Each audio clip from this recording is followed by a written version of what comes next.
জিহাদের ময়দানে এক সাহাবা যুদ্ধ করতে লাগলেন।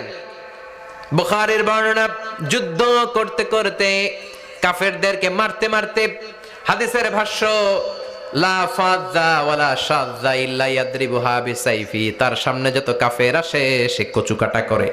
অন্য সাহাবীরা খুশি হয়ে যায়, অন্য সাহাবীরা বলে আজকের সব সওয়াব এই সাহাবী পেয়ে যাবে। কিন্তু বিশ্বনবী হঠাৎ করে একটা কথা বললেন, ওই কথা শুনে সাহাবীরা অবাক। বিশ্বনবী বললেন হুয়া ফিন্নার, ও জাহান্নামে যাবে। কই যাবে? জিহাদের ময়দানে এক মুজাহিদ সাহাবী কাফেরদেরকে মেরে শেষ, কিন্তু বিশ্বনবী বললেন কই যাবে? কথা কয় না। এক সাহাবী কয় ঘটনা কি? এত বড় মুজাহিদ ফি সাবিলিল্লাহ কেন জাহান্নামে যাবে? আমি লুকিয়ে লুকিয়ে দেখি।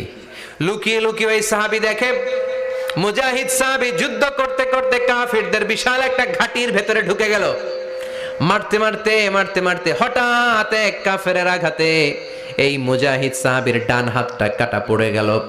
এবার ডান হাত দিয়ে ফিনকি দিয়ে রক্ত বের হতে শুরু করলো। মুজাহিদ সাহাবী আর যন্ত্রণা সহ্য করতে পারে না। যন্ত্রণা সহ্য করতে না পেরে কাতরাতে কাতরাতে নিজের হাতের ছুরিটাকে জমিনের মধ্যে গেড়ে দিয়ে ছুরির উপর ঝাঁপিয়ে পড়ল। পেটের এই দিক দিয়ে ঢুকে ওপাশ দিয়ে বের হয়ে গেল, এফার হোফার হয়ে গেল, মানে আত্মহত্যা করলো। ঠিক কি না? জাহান্নামী না? কথা কম।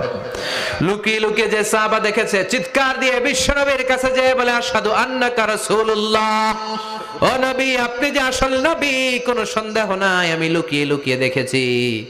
ওই মুজাহিদ সাহাবা বেঁচে নাই, সে কাফেরের আঘাতে শহীদ হয় নাই, নিজের পেটে নিজে ছুরি ঢুকিয়ে আত্মহত্যা করেছে। আজীবন বিশ্বনবীর সাথী, মরার আগে জাহান্নামী। আমরা কেউ জানি না আমাদের শেষটা কেমন হবে, এজন্য আমাদের শেষটা ভালো হোক, ভেরি সেন্সিটিভ ইস্যু। আমাদের শেষটা ইমানের হোক। এখন যেমনি মাথা ঠিক আছে, বুদ্ধিমত্তার সাথে শাহাদাত বাক্যের উপর যেন আমরা মরতে পারি। আমরা পড়ি আমিন, চিল্লায় পড়েন আমিন।